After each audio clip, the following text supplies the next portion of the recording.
ভাই 32 পর্যন্ত আসে না। কথা হচ্ছে ভাই যারা ঠিক অ্যান্সার দিছো তোমরা সবাই ফার্স্ট। সময় আমার কাছে আসে যায় না, সময় আমার কাছে আসে যায় না, যারা ঠিক অ্যান্সার দিছো তারা সবাই ফার্স্ট। ভাই আপনি কি ছিলাম, আমি একটু কয়েকটা সবক দিব, সেই সবক হচ্ছে কি তোমাদের লাইফের ফার্স্ট এক্সাম নিয়ে। হ্যাঁ, লাইফের ফার্স্ট এক্সাম যেটা দিবা হাফ ইয়ারলি, কয়েকদিন পর এক একজন এক একজন এক এক সময় দিবা, বাট দিবা তো দিন শেষে, তাই না? তো ব্যাপারটা যেটা হচ্ছে ভাইয়া, না এই টপিক বুঝার জন্য পুরো চ্যাপ্টার পড়া লাগবে না, এই টপিক বুঝার জন্য কিছুই পড়া লাগবে না আসলে। আচ্ছা শুনো, 100 এর কাছে যে আটকে আছে, ওকে শুনো বলি, লাইফে ফার্স্ট এক্সাম দিতে বসতেছো তোমরা কলেজে, বিশ্বাস করো, বিশ্বাস করো, এই এক্সাম সবার হয়তো মন মতো হবে না, যে যে কলেজেই থাকো সবার হয়তো মন মতো হবে না এক্সাম। কলেজে যে প্রথম এক্সামটা দিবা half yearly exam, this is about year half yearly exam.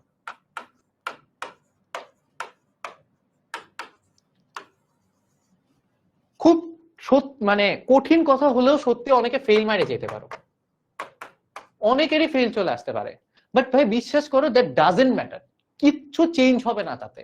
অনেক আমি দেখবো, আমি হাফ ইয়ারলি রেজাল্টের পরে আমার হচ্ছে ইউজুয়ালি যেটা হয় প্রত্যেক বছর মেসেজে ভরে যায় যে ভাই আমার রেজাল্ট অনেক খারাপ হয়েছে, আমি গুড ফর নাথিং, আমাকে দিয়ে ভাই জীবনে কিছু হবে না, আমি হচ্ছে আত্মবিশ্বাস হারাই ফেলছি, মনোবল হারাই ফেলছি, এই সেই অনেক কিছু। বিশ্বাস করো এরকম মেসেজে আমার মানে মেসেঞ্জার ফোন টোন সব ভরে যায়। কিন্তু বিশ্বাস করো এই এক্সামে তুমি ফেল করছো না পাস করছো সেটা তোমার ফিউচার ডিটারমাইন করে না।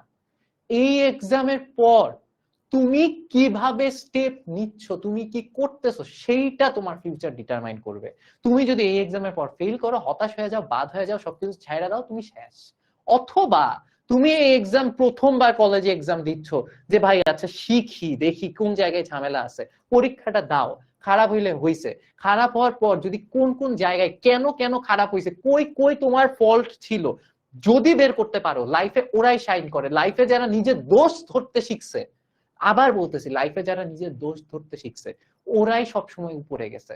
আর দুই টাইপের মানুষ আছে, এক হচ্ছে খারাপ করার পর খোঁজার চেষ্টা করে আমি আমার ভুলটা কই ছিল যে আমার খারাপ হইলো, আমার ভুলটা কই ছিল যে খারাপ হইলো, এরা হচ্ছে গিয়ে লাইফে শাইন করে, এরা এরা লাইফে দুর্দান্ত সাকসেসফুল হয়, ওরা ভুল বের করে এন্ড সেই ভুল নিয়ে কাজ করে।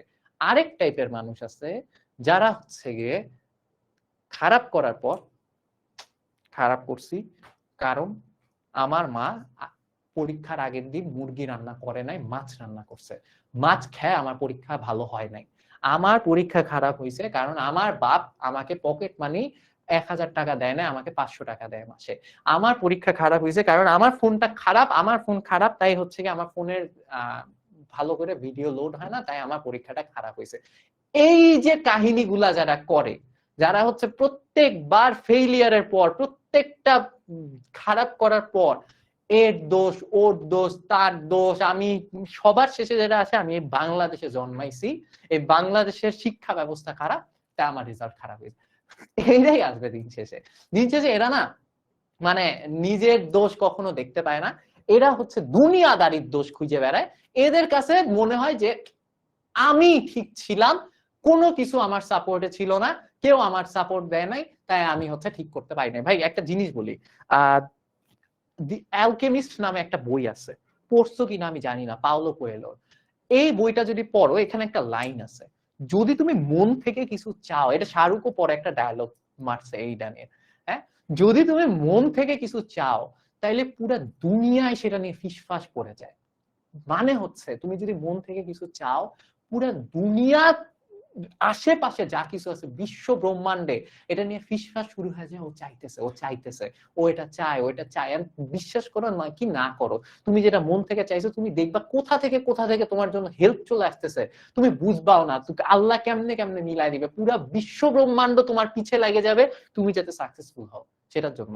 সো দিন শেষে যাই কিছু হোক, পরীক্ষায় আবার বললাম ফেল করা মানে কিছু হইলো না মানে যে ফেল করবা বসে বসে, তা না। চেষ্টা করো, যেই প্রিপারেশনই থাকুক যেমনই থাকুক এখনো সময় আছে, চেষ্টা করো, শুরু করে দাও। যদি হয় যে ভাই আমার কোন পুরো সিলেবাস বাকি, ভাই শুরু করে দেয় আজকে, আজকে জিনিসটা শুরু করে দে, তারপর পরেরটা দেখ শেষ হবে কি হবে না। চেষ্টা করার কাজ তোমার, রেজাল্টের কাজ উপরওয়ালার। রেজাল্ট তার হাতে আছে, কিন্তু এমন যাতে না হয় সে যদি তোমারে বাই চান্স, সে তো তোমারে জিজ্ঞেস করে না, সে তো তোমারে কখনো জিজ্ঞেস করে না, সে সবসময় তুমি চাও, তোমার কাজ হচ্ছে তার কাছে চাওয়া। তুমি ধরো নামাজে চাইতেছো, দোয়া মানে পড়াশোনার নামে নাম নাই, পরীক্ষার আগের দিন নামাজে পড়া, নামাজে দোয়া করছো, আল্লাহ আমার যাতে ভালো রেজাল্ট হয়, আমি যাতে ফার্স্ট হই, আমি যাতে হ্যান হই, আমি যাতে ত্যান হই, আমি যাতে পাস করি। সে তো তোমারে কখনো জিজ্ঞেস করে না, যেই ধর্মেরই হও, যে যার কাছেই চাও। বাই এনি চান্স সে যদি তোমারে কখনো জিজ্ঞেস করে, কেন ভাই তুই কি এমন করছিস যে তোরে আমি দিব, তুই কি এমন করছিস যে তোরে আমি A+ দিব, সে তোমারে কখনো জিজ্ঞেস করে না, রাইট? বাই এনি চান্স যদি এটা জিজ্ঞেস করে, তুমি কি অ্যান্সার দিতে পারবা? নিজেরে এমন যোগ্য করো যাতে তুমি তার কাছে এইভাবে বলো যে আমি এটা করছি, আমি আমার টিভি দেখা বাদ দিয়ে আমি পড়ছি, আমি নাওয়া খাওয়া ভুলা পড়ছি, আমি দিনে 15 ঘন্টা পড়ছি, আমি দিনে 20 ঘন্টা পড়ছি, তোমার দিতেই হবে আমাকে। সে যদি জিজ্ঞেস করেও বাই এনি চান্স, তুমি যাতে অ্যান্সার দিতে পারো।